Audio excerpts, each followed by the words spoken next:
are listening to The Common Sense Practical Prepper, sponsored by Duct Tape, the real duct tape. It fixes everything, except bad decisions. Good evening, Mr. and Mrs. America. From border to border, coast to coast, and all ships at sea, here is your host, Keith.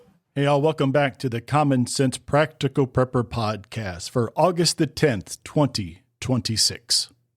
Now, last night we had a little fun with the emergency meeting of the Royal Tinfoil Hat Brigade. Go ahead and continue in the same vein and have a little fun with this next podcast. But a lot of it's there's some serious stuff in it, don't get me wrong. So we're going to talk about the top 10 types of preppers. No doom, no gloom, no bug out bag list. We're going to go over the 10 stereotypical types of preppers. So have a little fun with it. It's all in good fun. It's all with love. It's all meant to poke fun at ourselves because basically we're a tribe of people who stockpile canned meat and argue about knife steel on the internet. So we deserve to roast ourselves a little bit. All right, number one, and I cannot say this without laughing because I want to say panty. The pantry prepper. So this is grandma. This is your aunt with a basement full of ball jars and a chest freezer that has not been defrosted since the Nixon administration. The pantry prepper has a rotation system that would make a warehouse manager blush. Everything is labeled. Everything is dated. Oldest cans in the front, first in, first out. The newest are in the back. They even have a spreadsheet, a real spreadsheet. If a hurricane hits, the pantry prepper doesn't flinch. They walk downstairs, grab a jar of home canned stew, heat it on a propane stove they bought in 2002, and they're eating a better meal than I have probably had in the last week. Their strength, they will never go hungry, ever. Their food storage is real, rotated, and eaten regularly. This is the most sustainable form of preparedness that exists. Their blind spot. Ask them what they would do if 3 guys kicked in their door at 2 a.m. You'll get a long pause and then maybe something about calling 911. You might be a pantry prepper if you've ever said the words, but that expires in March while putting your groceries away. Number 2, the tactical operator. You know this guy. He's at the range every Saturday. He's got more plate carriers than pants or trousers if you're in the UK. His truck has a Punisher skull sticker and a Molon Labe decal and an AR mounted behind the seat. His bug-out bag weighs 68 pounds and contains 4 knives, 2 pistols, a tomahawk, and 0 food. The tactical operator watches Garand Thumb on YouTube religiously. Great channel, by the way. He can tell you the muzzle velocity of a 77 grain match bullet versus a 55 grain full metal jacket, but cannot tell you how many calories are in a can of chicken. He has night vision, but he does not have a water filter. If the apocalypse happens, this man is going to look absolutely magnificent for the first 72 hours. Then he's going to get hungry, and all that kit is just going to end up weighing a lot. The strength. Nobody is breaking into this guy's house. He takes security seriously. He trains. He's probably in reasonable shape. In a team environment, he is definitely an asset. The blind spot. You cannot eat ammunition. You cannot drink gun oil.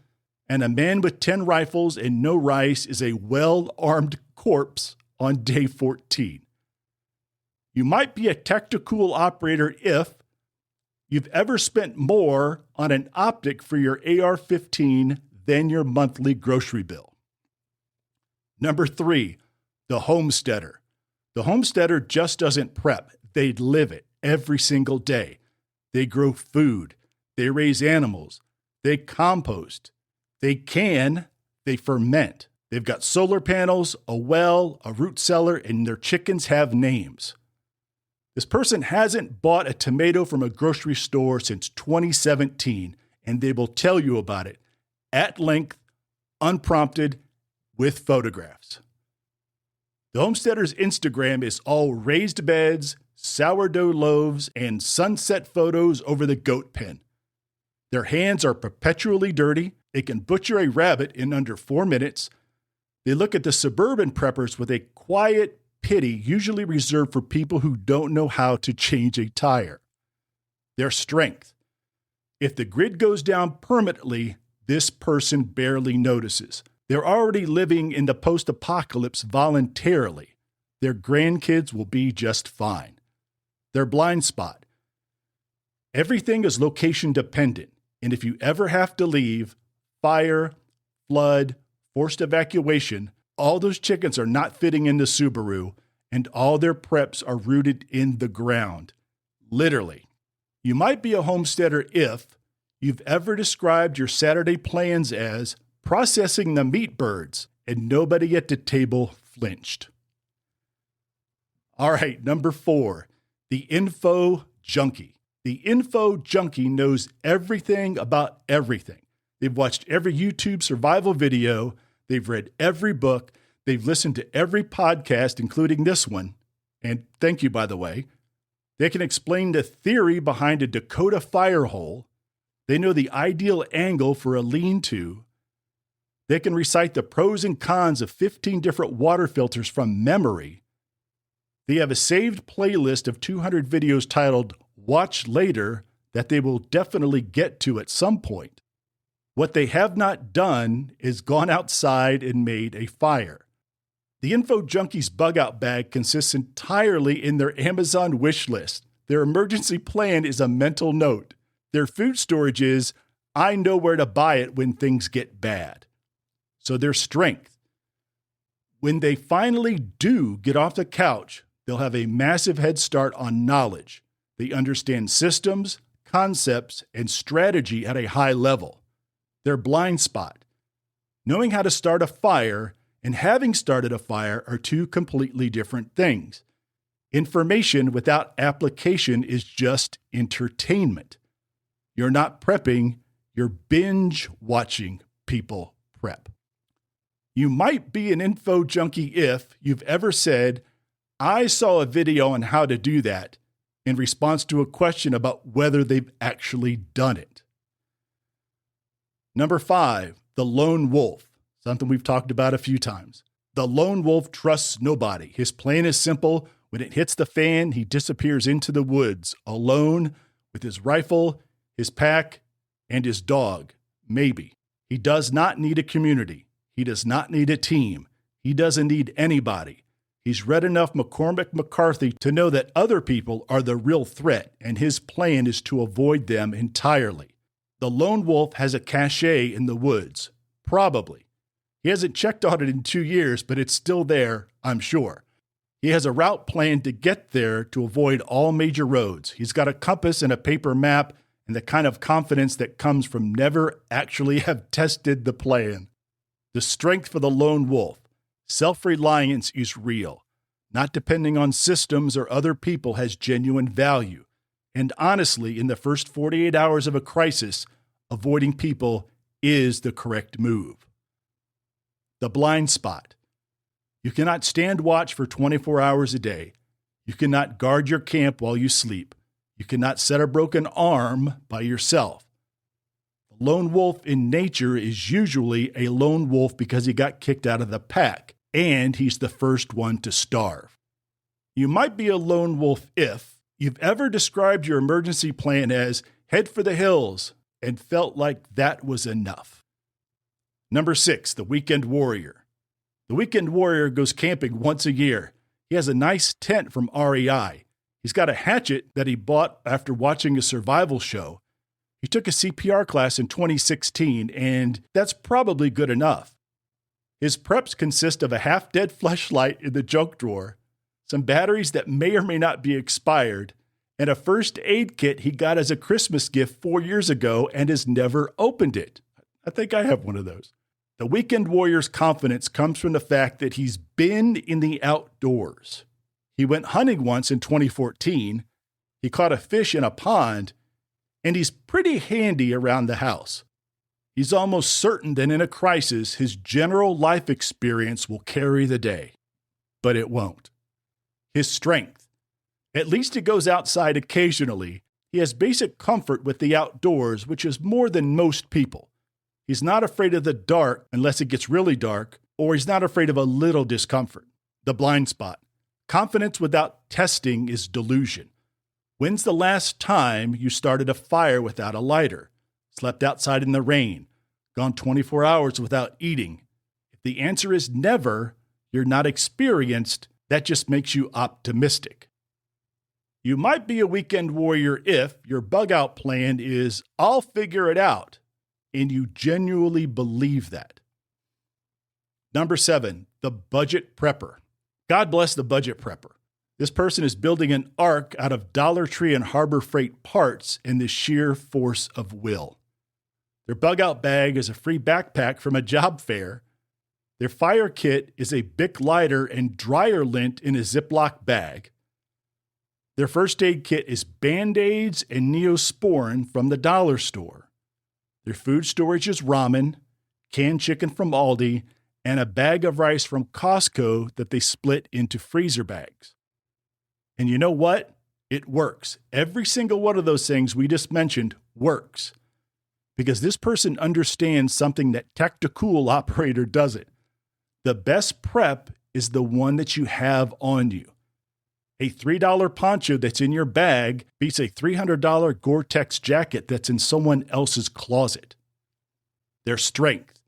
Resourceful, creative, no excuses. Proving every day that preparedness is not a rich man's hobby. You can be ready for a crisis if you are intentional about it. The blind spot. Sometimes cheap is cheap. A flashlight that dies in the rain isn't a prep. It's more like a disappointment. A tarp that rips at its first wind isn't a shelter. It's basically trash. Nowhere to save and nowhere to spend. Knives, lights, and water filters, spend real money. Everything else, go to the dollar store. You might be a budget prepper if you've ever pressure tested a Harbor Freight item and said, good enough, with genuine satisfaction. Number 8, the tinfoil hat. So I'm not necessarily this person, but let's just read into it and we'll see what we come up with. The tinfoil hat preps for things that haven't happened yet. EMP, grid collapse, martial law, bioweapons, Agenda 2030, FEMA camps, the New World Order. Stuff that sounds crazy right up until the moment that it doesn't. And then suddenly they're the smartest person in the room. The tinfoil hat guy has a Faraday cage in the garage. I do not have a Faraday cage in the garage, I promise. They pay cash for everything. Their phone lives in a signal blocking pouch. They've mapped every FEMA region and know which executive orders authorize what. They're 2 Alex Jones episodes away from building a bunker, and honestly, they may already have one. Their strength. They think bigger than everyone else. While the pantry prepper is worried about next week's grocery list, the tinfoil hat is gaming out civilizational collapse. And here's the uncomfortable part. They've been right more often than the mainstream media wants to admit. The blind spot. So focused on the apocalypse that they forgot about every other day of the week. Their smoke detector batteries are dead, and they have not been to the dentist in 3 years. I went 6 months ago, thank you, and I didn't have any cavities. They're prepping for an EMP, but they're wrecked by a flat tire in a bad neighborhood because they forgot their lug wrench. Okay, this is definitely not me. You might be a tinfoil hat if you've ever used the phrase, that's exactly what they want you to think in casual conversation, and you meant it. Number 9, the gray man. You don't know this person preps, and that's the point. The gray man has 6 months of food, a full medical kit, cash in a safe, guns in strategic locations, and a rally point for the family, and a communications plan as well. And nobody, including the neighbors, have any idea. They don't have bumper stickers, they don't wear tactical clothing, they don't post on prepper forums under their real name, and they don't talk about it at work. Their garage looks like every other garage on the street. Their pantry looks normal because the deep storage is behind a false wall in the basement. The gray man watched everyone post their shelfie on social media during COVID and thought, you just told 1,500 people how much food you have and where it's located. Their strength, OPSEC, or operational security, is real. When things go bad, nobody's showing up at their door because nobody knows what's behind that door. They are invisible right up until they choose not to be. Their blind spot, sometimes so invisible that their own family doesn't understand the plan. If the gray man gets hit by a bus, does their spouse know where the supplies are? Where is the cash? Where is the rally point? Secrecy is good, but secrets that die with you are not a plan. You might be a gray man if you listen to this entire episode without telling everyone you listened to this entire episode. And 10, the common sense prepper. I wonder how I came up with this one. The common sense prepper is a little bit of all the above. They've got a pantry, not a warehouse. They've got a gun or two, but not an armory. They know some skills, but not all of them. They've got a plan, but it's not in a binder. They think about the worst case scenarios, but they also remember to change their oil and go to the dentist. This person is not obsessed. They're not anxious. They're not building their identity around preparedness. They just have their stuff together, quietly, consistently, practically. They buy an extra case of water when it's on sale. They keep their gas tank above half. They know where the flashlights are. And they have conversations with their family. They're not panicking because they did the work before and there's nothing to panic about. The strength, balance, sustainability, they'll never burn out on this because they didn't make it their entire personality. The blind spot. Sometimes common sense becomes an excuse for not going deeper. There's a difference between balanced and complacent. Push yourself occasionally. Test your plan, breaking something on purpose, and then see if you can fix it. You're a common sense prepper if you're listening to this right now, chuckling at yourself, and thinking about something you need to fix. All right, folks, that's it. That's all 10. And look, nobody is purely one type. Most of us are a mashup of 2 or 3, a little bit of gray man, a little bit of common sense, a little bit of tinfoil hat, depending on what day you might catch me. We've all got a little homesteader in us here and there, and I've got chickens, and they have names. Again, the point of this episode is not to make fun at anyone. It's to make fun at ourselves and just to have a bit of a laugh. But there is some useful information in there. There always is. So whatever type you are, that's your strength. And the thing that you're not, that's not your blind spot. If you're a tactical guy, go buy rice. If you're a pantry prepper, go take a self-defense class. If you're the info junkie, close out YouTube, go outside and make a fire. If you're the lone wolf, go talk to a neighbor. Know your type, own your strengths, and fix your blind spots. All right, folks, again, if you're heading to prepper camp this weekend in Mill Spring, North Carolina, come say hello. I'm presenting Run, Hide, Fight, Surviving an Active Shooter Situation in the Big Tent, tent number 5. Friday, Saturday, and Sunday, 0900 hours. All right, folks, thank you so much for stopping by. And as always, please be careful out there. Take care of one another. And until next time. You've been listening to The Common Sense Practical Prepper. Subscribe, like, drop a review. Over and out.